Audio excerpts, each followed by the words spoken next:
Think of a problem, any kind of problem that has never been resolved in your life. Anything. And if you find one, just say, yes, I found a problem that has never been resolved in my life. Anything. Have you found one? Have you found one? Sit now, and now identify where the body reacts to that problem, where it hurts. Are you able to? Are you able to check? Now, give me now the first early recollection that comes to your mind. Anything of childhood, good or bad? You have one? Anything. And you don't need to share it very first. Remember? You remember maybe? Now, if you had a photo camera and you had to do one snapshot, look at that memory as if you had to do a photograph and take that piece of the memory that you would photograph and see what you would see on that photo. Can you see that? That whole memory, just take one spot of it. Yes. Okay. That is the core. You see, that core connects with that problem that has not been resolved. That core issue, and I'm going to share that now with you. That core issue is a part of your mind that has not yet shifted to healing, to forgiveness. So I'm going to explain that. I'm going to show you how this works. And I have been mapping those memories. And you may want to share a little bit since we're only two, or you may not want to. But the thing is that any illness, any problem, no matter what it is, and even the problem of those two ladies, have in their tail end one memory that has never been healed, never been discharged. And that memory is stored in the hippocampus, and the hippocampus stores the nuclei of that memory, and the amygdala, which is another organ in the brain, stores the feelings and emotions that go with it. And so through those feelings and emotions, we're constantly pulled back into that unhealed stuff. And that's a God-given, because we are to be pulled back in the unhealed stuff, because really the purpose is to release it through forgiveness eventually when we're ready. So I had an interesting case. I have done thousands of client studies with that, and I had an interesting case similar to the one you described when I was in Arizona, and I had asked 19 people to come that had had an illness to see whether in one session I could focus on that memory, and in this one session we could release some of the tension that such a memory would involve. And one of the first ones that came had a band around her head and had braces in her mouth. And so I asked her for the problem, and she said, well, she didn't know what to do. She wanted to become a vocational counselor, and she couldn't really use those braces. Anyway, when I looked at her and I asked her to focus on the pain in her body with the jaw, she said that her knees hurt. So I said, give me now the first early recollection that comes to your mind, good or bad. And this is what she told me. She told me that she was lying in bed as a little kid, and a raven came through the window and sat heavily on her chest. And she wanted to scream, but she couldn't. She felt all choked. This was the memory. And so I thought, oh my God, what do I get here? A memory of a raven. This is not anything of pain or hurt. And so I said to her, well, this may not be a memory, this is just a fantasy. And then she started to have a totally flushed cheek. And she said, no, it wasn't a fantasy, it was reality. And she told me that she had told her mother many, many times about it. And mother had even sent her to a psychiatrist, but nobody could help her. She had surgery, nobody could help her. And so I sat there and said, well, dear, couldn't it be that something else has happened to you, that this is not really a memory, that this is just what you made up to not tell your mother? And she sat there for the longest time. And suddenly she said, no, it was my uncle. My uncle came and he put me to bed and was very caring. And then he abused me, sexually abused me, of course. So I said to her that I was extremely sorry about that, and that this was terrible, but that she could maybe now think of it differently. And I asked her whether her uncle was still alive, and she said no, he had died, he was run over by a tractor, and she was relieved, but mother was in terrible shape because she had nobody else to look after the farm. And so even then she couldn't tell mother because mother needed the uncle and she wouldn't be open. Anyway, she started to look wonderful in that session. Just somebody, as you said, somebody was there to acknowledge that she had been abused. She went home. 3 weeks later, she came without braces, without nothing in the mouth. She said, look. And it looked like a light had gone on in her mouth. And I said, well, have you told mother about me? And she said, yes, we forgave each other. We cried a long, long time in each other's arms. That was the point. That she was after saying to me, or after being clear about the memory, about the truth of the memory, she could then tell her mother, and mother listened this time, and they forgave each other. And of course the dysfunction went away. And so I have had hundreds of people, and I have worked with cancer and MS and whatever, that once they saw what was not yet forgiven in their life through that memory, they released that energy, and the body-mind was open to heal. So what I found in my work is that there are patterns that come up in those memories that are always the same. Whenever you ask a client for a memory, you always get that. And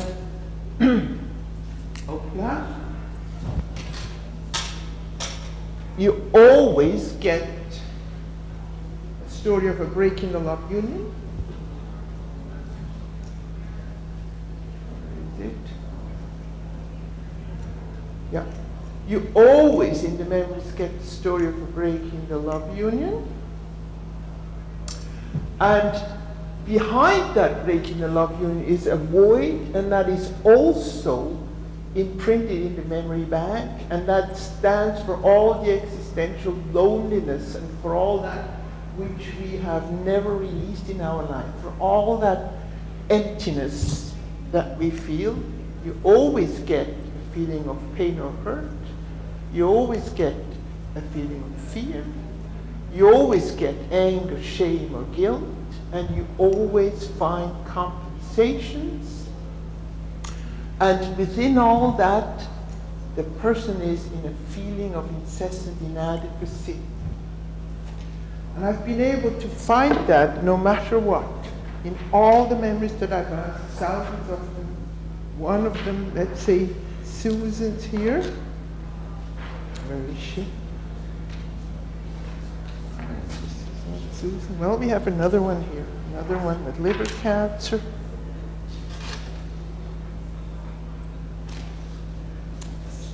That she told me she was one that died. She told me the memory. Dad was using his torch, and I was soldering something. I guess a piece came flying up and went down my shirt, and I still have the scar here somewhere down here. That's where the cancer started. I went hysterical. I got frightened because it was so hot. It was burning me. I started screaming. I started to cry. I started to really get frightened. He ended up slapping me. There you see. Instead of helping her, he kind of slapped her. To stop it, he thought to stop it, and he did stop it, but at this point her voice almost faded. This was just one of the things that happened down there. Another abused one. She died soon after that memory, who had no way out to feel loved, to be cared for. She was slapped, she was burned, and probably other things happened. And so what I do then when I have the memory, and I'll ask you to later think of your memory, I ask for feelings and thoughts with each sentence. And in the feelings and thoughts that you get, you will find that which I have here with the colors, and I'll talk about that in a moment. You find that in those memories, what you find is that you have that hurt, that void, that hurt, that fear, that anger, and the compensations. And the trouble is that the compensations that people develop in response to those memories are always that which they hang on to later on because their life saving belt. So with this client, she was always watching, she was curious, she was a nurse, she always felt shocked always in her. That was her life presence, her way of being in life. And she had always hidden dysfunctions that nobody could see her, and that would always be there. And so when we have been hurt, we later on go through life with all those conditionings from the hurt, and this is what gets us into being sick. Now, before I can show you how to change all these things, and the end of it is the forgiveness that we have already said, I want to bring Susan up here.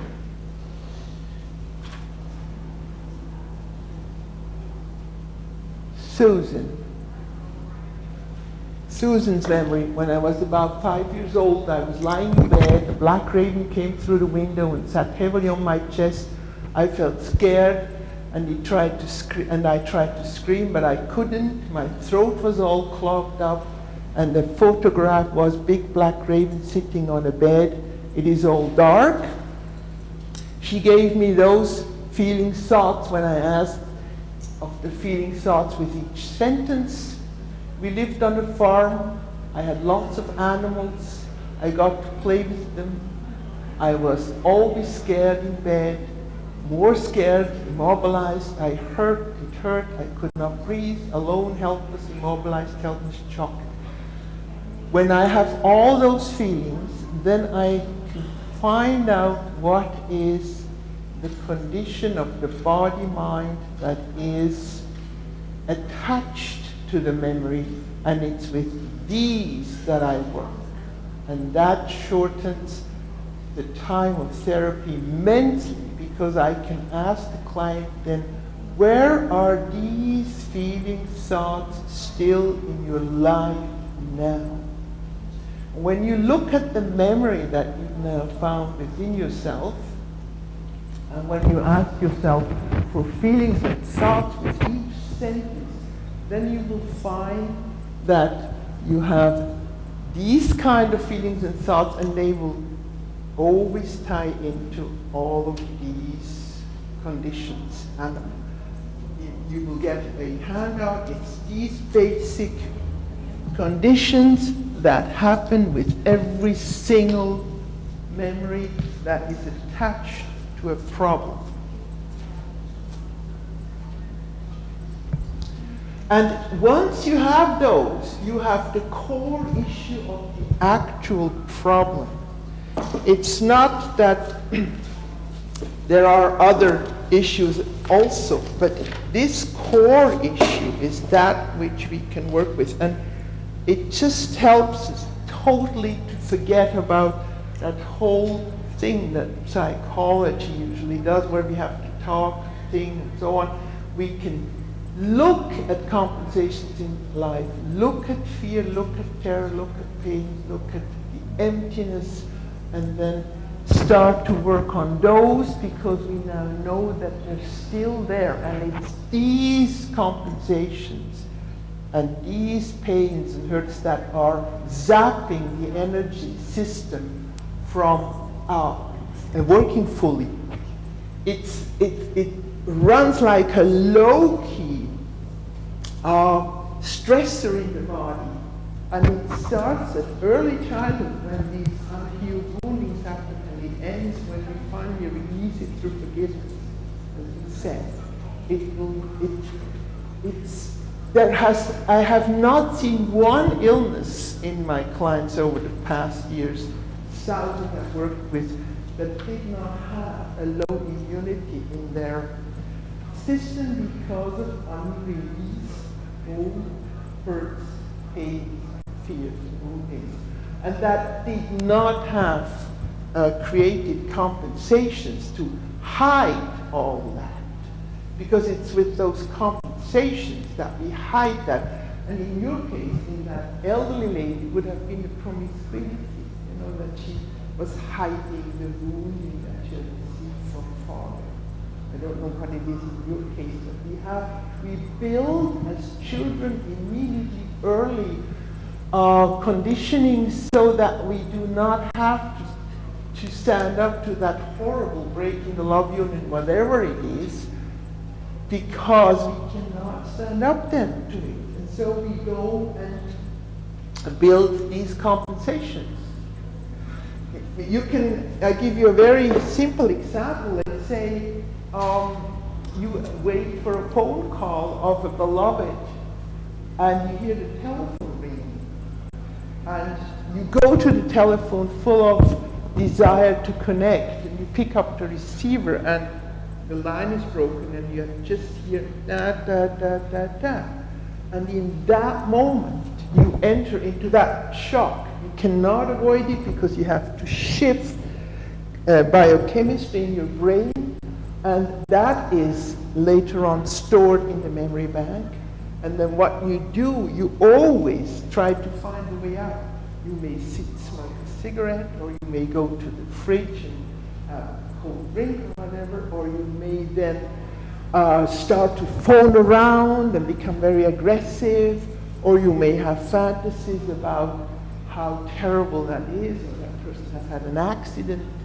We are not capable within our body-mind system to have any kind of break of the love union, any kind of cut, without reacting physically to it, and later on having that reaction stored in the memory bank, and it comes later on up as a compensation. And it's the compensations that get us into sickness when they break down. When they break down, we have overeaten, we have we have been alcoholics, we have been too aggressive.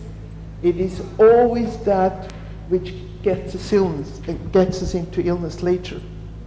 So to show that to you, I want to give you an idea of how this works in the brain, because once we see what God has installed into our head, we get a feel for how we can change that from another angle.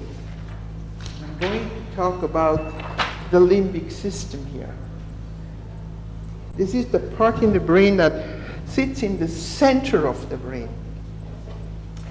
And we've got three major organs that have to do with pleasure and fear and aggression.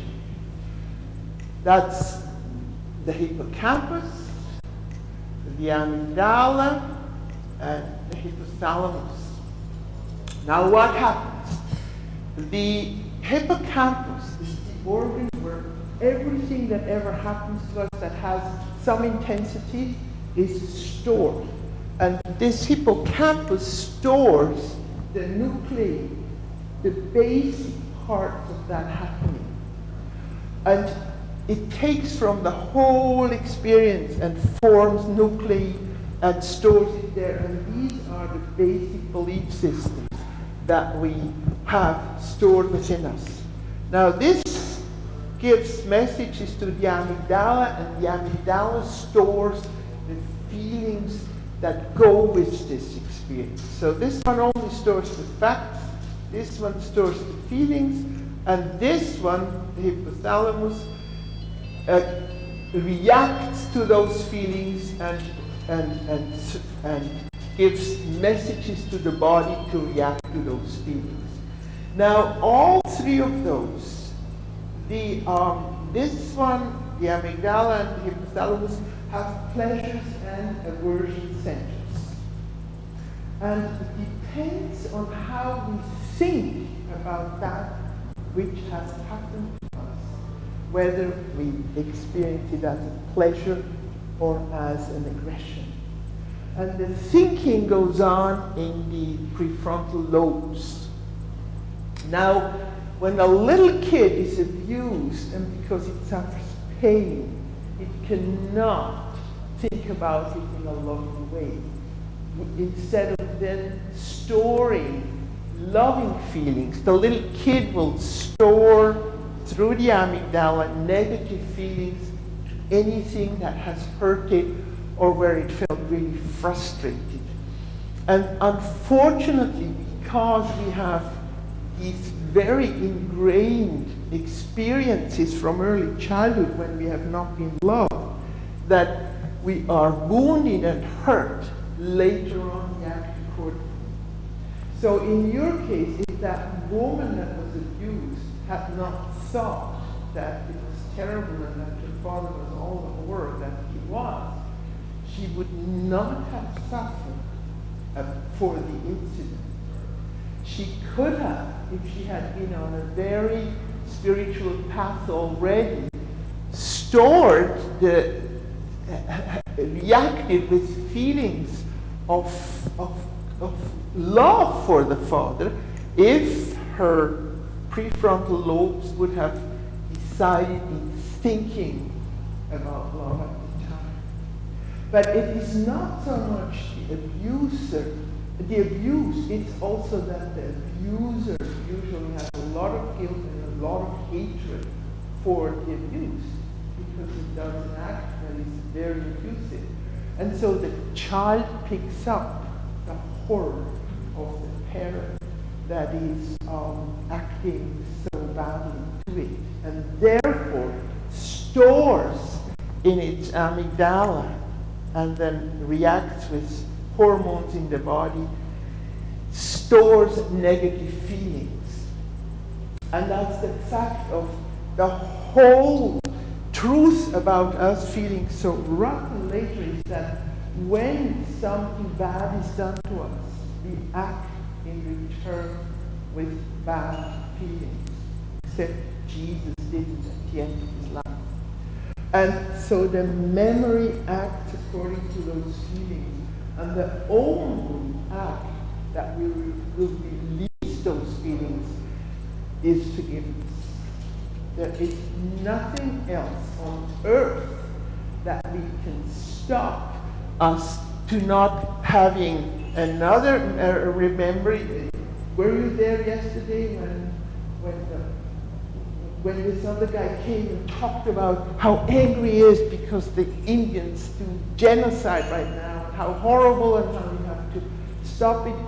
There is nothing that can give us the imprint of bad feelings into the hypothalamus when we see it in a loving light. God has given us this potential, this power. But we cannot act like that because immediately we react in self-defense with aggression, and that is stored and eventually becomes that chain reaction. What happens when we forgive in the mind, what happens is that through the thinking, and you said it beautifully, through thinking and prefrontal lobes give us this chance to think differently. Through thinking differently about the act, what we do, we move the emotions and feelings that the amygdala has stored in the aversion center into the pleasure center of the amygdala, into the love pleasure center, and from there it goes through one of the serotonin, one of the neurotransmitters, to the septum. Now the septum is the only organ in our body, in our mind, that can only store love and pleasurable feelings.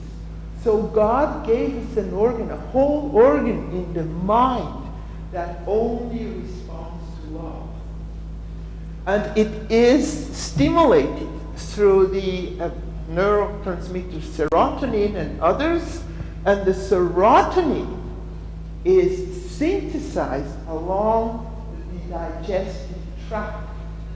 So it's that gut feeling, you see, that synthesizes a neurotransmitter, and together with some others, that can in turn stimulate our love organ if we think, where is it? If we choose to think positively. The child has no chance to do that, but as grown-ups we have. And that thinking positively is the whole walk we do in psychology. In psychology, with a kind person there that listens to us, we are learning to gradually, step by step, think differently and look at things differently until we speak the words that we forgive. And these spoken words that we have forgiven, this old incident, this pain, these words change in itself the biochemistry in the brain. That we can now, today we can say that words like that, or if we take the words of the Bible that are greatly healing, as you said to that woman, you stand on holy ground, if we can bring that into the brain in a moment of distress, the whole brain gets revived. And what probably happened to that woman is that she had an incredible stimulation of her septum in the moment when she opened up to the love of God.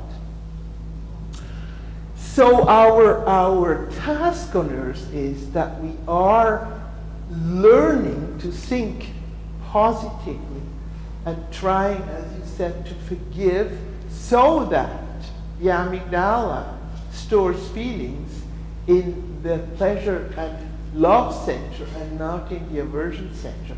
And when we're in the pleasure love center, we have a totally different biochemistry in the body. That's why some people can heal cancer or whatever happens to them because their immunity is kindled. There's an incredible amount of new immunity in the body when we can think loving and pleasurable thoughts. And it's not only that it's in the body, it is that the bliss of life or the zest for life stimulates those growth factors in the brain that have to be present when change and rewiring happens. So, going back to forgiveness now in this, what we can do, all of us that know about this, we can start to read good thoughts, think good thoughts. All the sensory organs are involved in that change.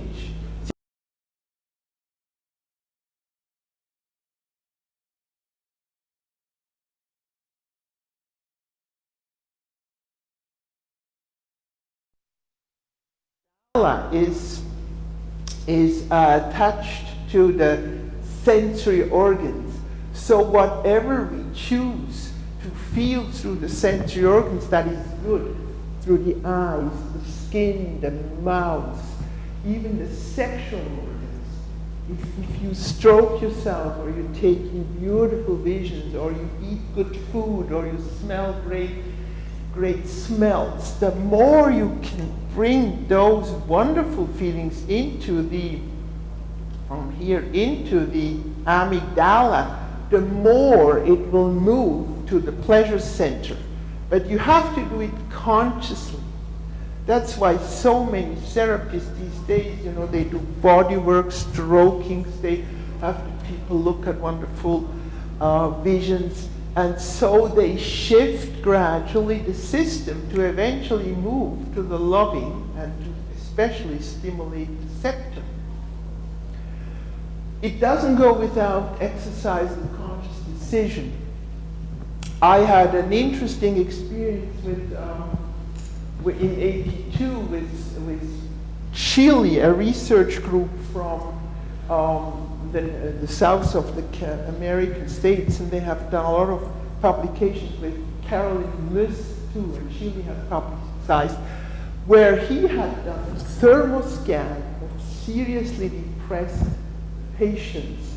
And the scans were interesting to see because, the brain takes in glucose where it is activated, and so the glucose shows on the thermoscan as red and other colors, and the ones that were seriously depressed and had very low neurotransmitter had sort of interesting centers that were turned on, usually one, and I assume it had to do with thoughts that had never been released. Negative, terrible thoughts that were constantly reactivated. And then he did what we called the baby game with these clients. He stroked them, he did photo stimulation with light and stimulating the pineal gland with light. He gave them good food, he touched them, he was kind, they talked to them, they went for walks, they had sexuality.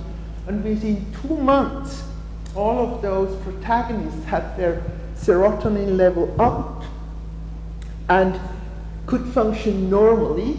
And when they did do more scans, the glucose intake was in the center of the being, right here like a mandala. So they had learned through that loving, kind, caring, talking, everything, to start to be centered, to not feel so erratic.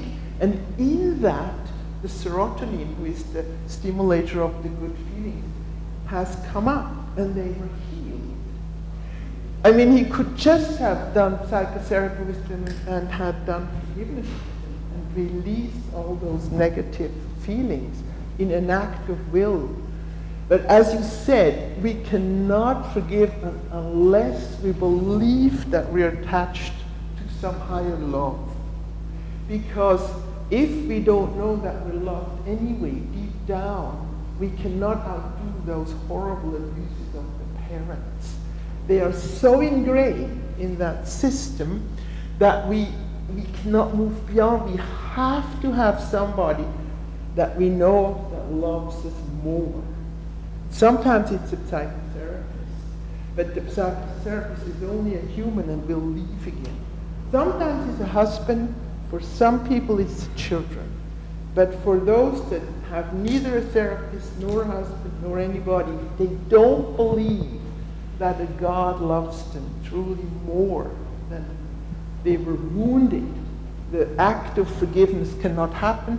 That memory, those memories, those beliefs coming from the frontal lobes and stimulating the hippocampus are so ingrained that we cannot bring the energy beyond it. This is so ingrained that we cannot bring the energy beyond it.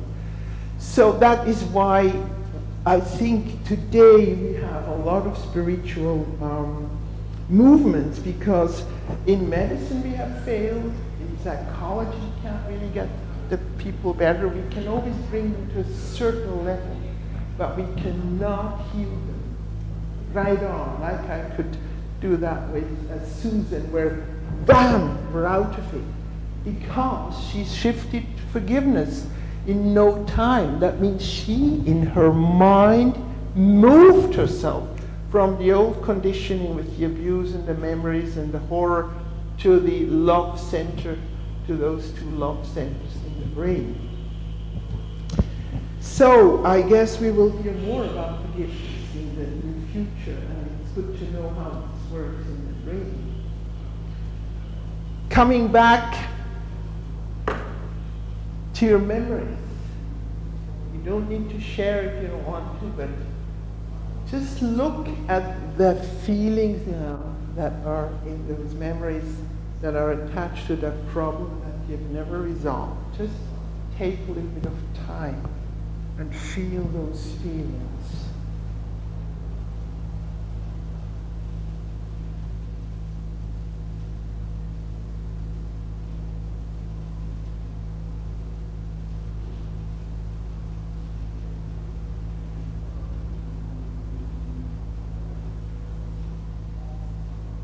Can you see in your mind's eye that you could shift them into truly loving acts? That which is there in those memories?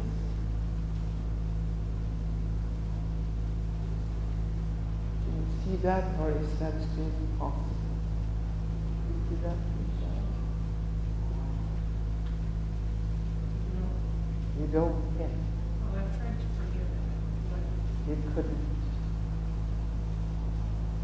Through the exercising, doing it, but I don't know if it's really working through. I don't know if it's really done. Yeah, that's what you said. That was what you said, that other client. So what would you need so that you could know it was really done?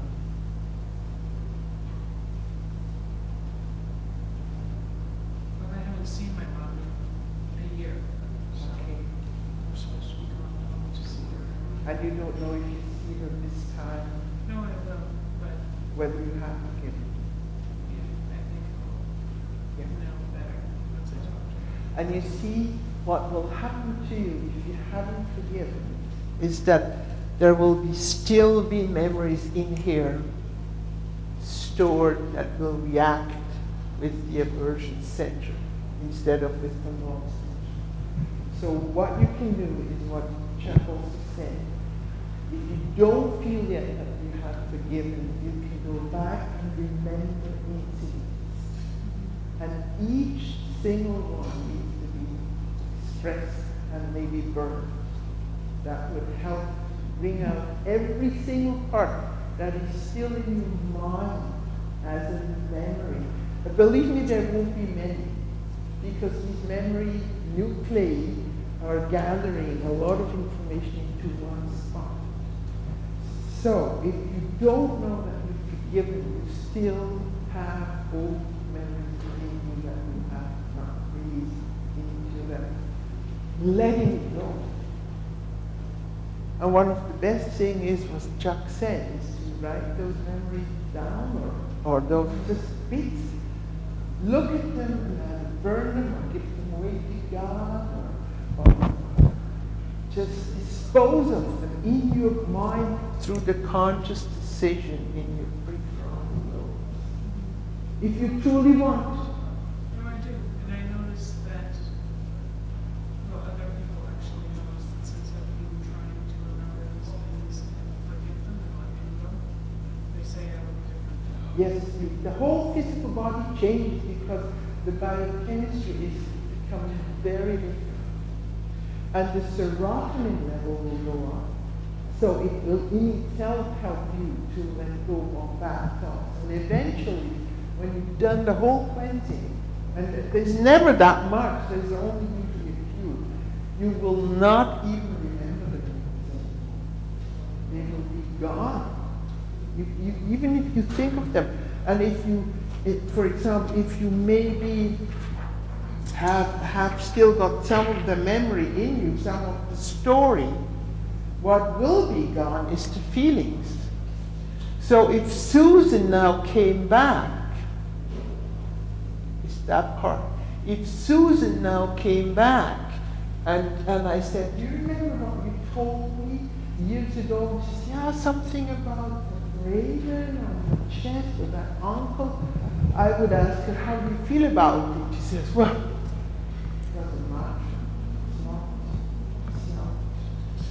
gone. It's over. It's over. That means that she cannot go back to the feeling in the amygdala, to the aversion center, because once the connection is to the connection from the memory to the amygdala goes through love and kindness, there is no way she can go back to that. We know today that all the committed murderers and all the youths that act out aggressively have low serotonin levels in their physical body, which means that they cannot easily get rid of vicious drives or wild drives in the system. And the trouble is that these serotonin levels, they start to be ingrained very early. And when you know that little children sometimes react with vomiting,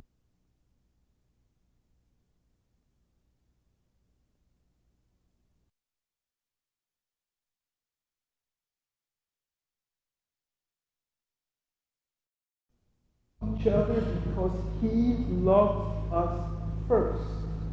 And so for people that cannot move physically, mentally, emotionally, they have to find out that they are loved first, and that they are loved beyond the conditioning here that has gone haywire.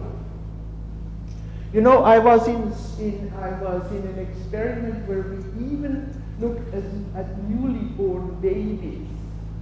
They were about 2 weeks old, and one had a mother that didn't love the baby at all, and the other had a father that hated the child. And those little tiny children, they would not make eye contact with you. There was a nurse was asked to take care of them. They were born prematurely. They would turn their heads and would not look at you. They had already in the womb started to learn that they weren't loved, and so didn't make the connection. And so what this baby needed were physical touching, kindness, a lot of voice use. Voice shifts us often from the aversion center to the love center and stimulates the biochemistry so that we can feel the loving openness. The hymns or church songs or anything that moves us beyond. So the major thing is that I want you to know that we do have those organs in the brain that will move us if we make a decision and if we have enough stimulation through books, through friends, through music, through words, through reading the Bible, knowing that we are beloved and that these ones that hated us have basically no say. They're only there to teach us that we can forgive. And that's a walk. It's a walk to go beyond that which is conditioned in us. And let's say those tiny little babies that were not wanting to do eye contact because they were totally within themselves and didn't want to connect anymore because they had been wounded. Over time, through the soothing voice of the nun, that was the nurse, through strokings, through nice, kind behavior, they would gradually start to connect again. And then they can start to connect in a loving way. And in that, we open up. Without love, without feeling connected, we cannot have the serotonin going to the second. Get it? And that is the message of Jesus. The message of Jesus. Love each other as my Father loves you. And we all have to move towards that. When Gandhi spoke yesterday, he didn't speak about love. He just spoke about nonviolence, which is the first step, a decision to not retaliate. And that comes from the mom. Saying, I'm not going to hit back here anymore. I'm going to start to see whether I can see that in a positive light. The first movement. It's not yet moving us to this piece, but what it does if we don't act anymore, what we do is we are not going to use the aggression hormones in the body to get us going and hitting back on the other. We're keeping them here, and that may sometimes also cause illness. That's carrying the cross. So we're having to learn to move towards loving, because otherwise our body won't make it, and the world won't make it. So finishing this now with one more overhead that I have devised. I used to do a lot of psychological counseling with all sorts of stuff, and I still do. But if I can now really touch the clients with love and telling them that they have a chance to move into the loving of their brain and show them this, then what I can do is move them right away into the loving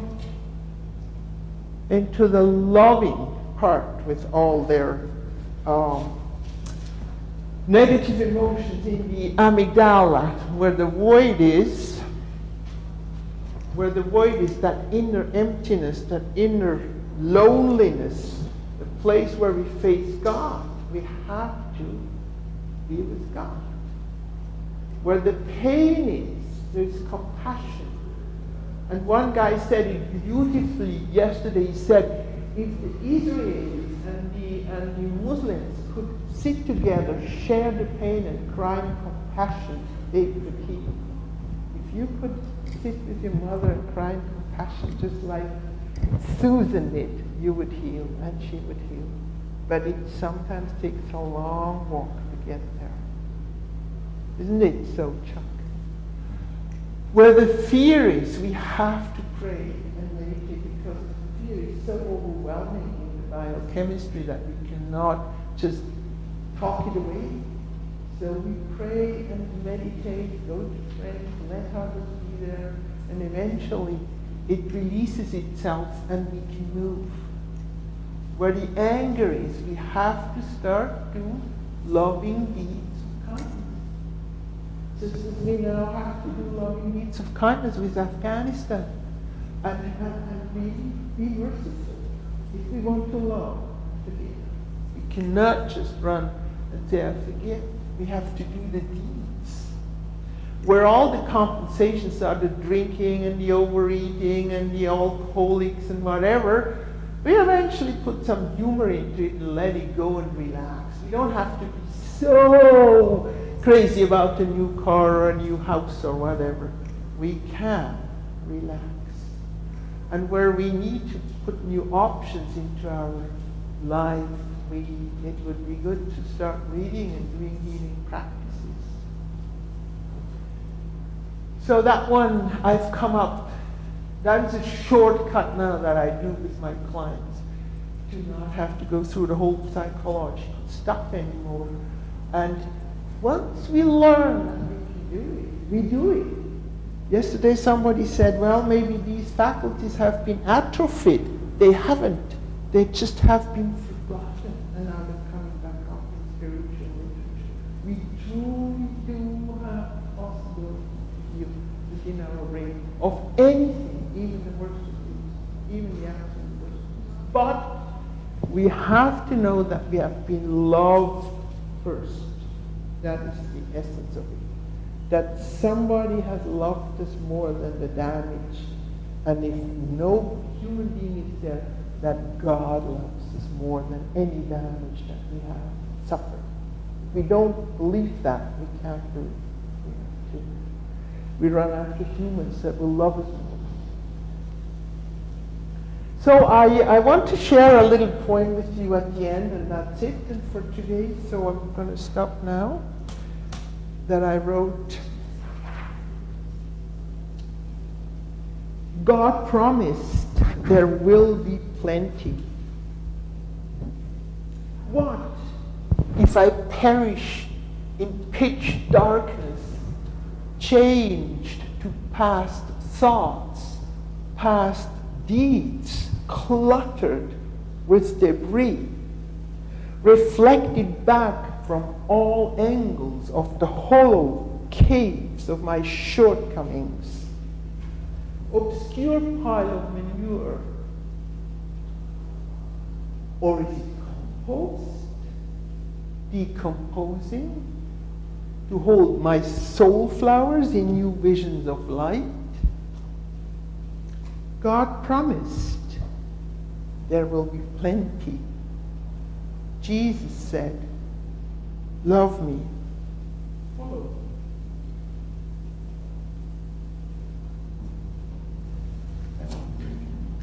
Welcome, welcome, welcome. Welcome. Yeah. Okay. Now, what I have here for you, since I haven't spoken much about how to elicit this formative early recollection, as I call it, here you have I have written out that for another convention very in detail.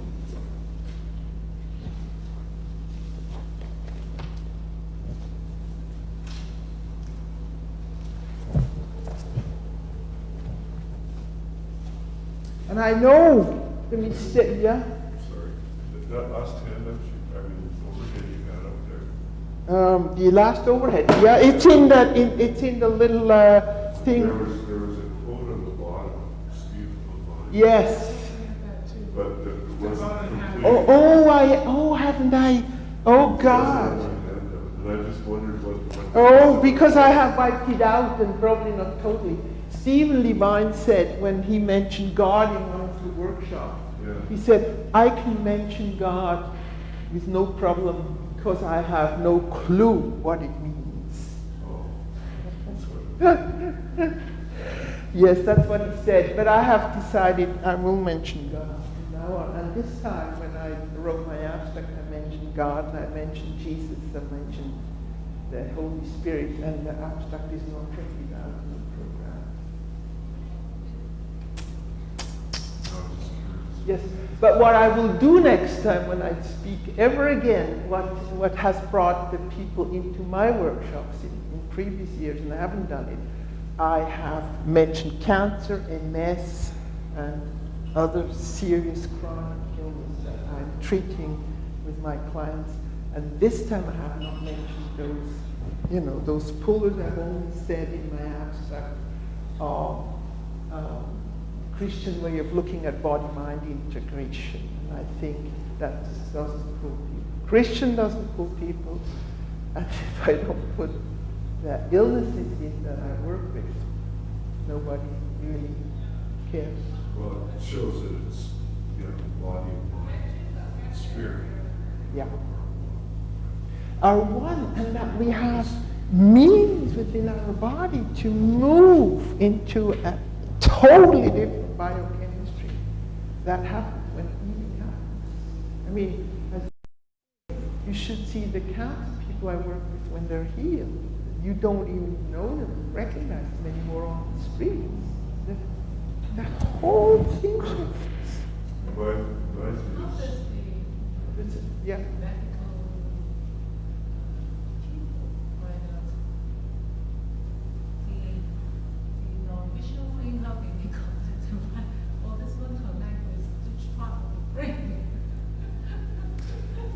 Well, what did you want to ask, and then I'll answer both questions. Well, actually, it was a comment. So okay. The medical model starts to understand that there is more to our body than just medicine, and I get those brain things every 2 weeks, the newest research, and right now they're big in finding out that depression is healed with 50% with placebos and not with drugs. So there are, and when I have clients that suddenly heal themselves, doctors usually say they have made a mistake in the diagnosing of cancer. I've never had any doctor accept that it was a cancer that has been healed.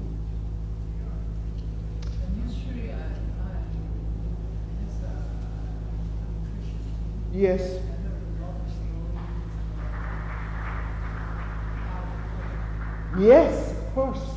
Healing through prayer. You know what the prayer does? It opens up to words in your mind, or even beyond words with the tongue prayer, that opens up energies that are geared upwards into believing that there is something that will heal you and connecting with it. You can even measure it if you do chakra measurings. You measure that energy. No evidence whether it's because of what you believe is praying that's healing, or it's supernatural power of God. No, there is evidence. There is. You can measure the chakra emission from the seventh chakra on top of your head. You can measure that, and if you pray, it goes very high up. Well, if you don't know anything about that, if you have somebody sensitive in the hands, you can feel how high the emission goes. Mm-hmm. Yes, you feel it. You can feel it. I'm not going to feel it now, but you feel it, and you feel that it's like a burning thing. And you can do thermal scans, which will show that the radiation of your skin goes wow out. But you wanted to make a comment, Chuck. Oh, well, I was just going to say, it reminds me of research I did on grief. And I ran across a study University of Minnesota that took tears, grief, and humans, and they fed it to rats. Tears that were innocuous, that weren't related to and fed it to rats. And the tears of grief poisoned rats. Yeah, look at that. Which says something to me, like what happens when we don't release our Very true. loss, our Yes. or whatever, through tears, and we probably poison our body. And in our culture, tears are kind of reserved for sex, right? Yes, very So true. I'm in it, we're ulcers, legs. Yes, so true. We all know right? I mean, it just demonstrates how the body Yes. actually.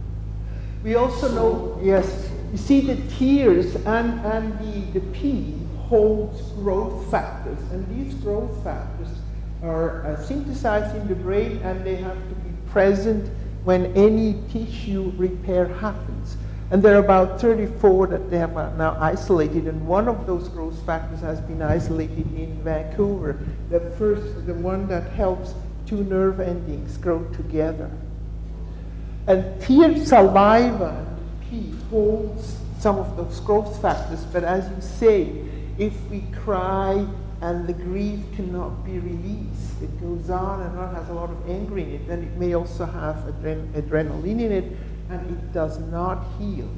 But basically, the tear glands are there to synthesize growth factors. Well, it is. What we need to do is access it. Let it That's go. very true. Yes, very true. Yes, very true. Very true. Yes, very true. My grandmother, who lived up on a farm, usually when there was a wounding, she said, put some cow piss over it. And only now I know that cow piss holds growth factors to heal the tissue damage. Yeah. So we're only just starting with that. So anyway, I thank you for the audience. Thank you for listening. Well,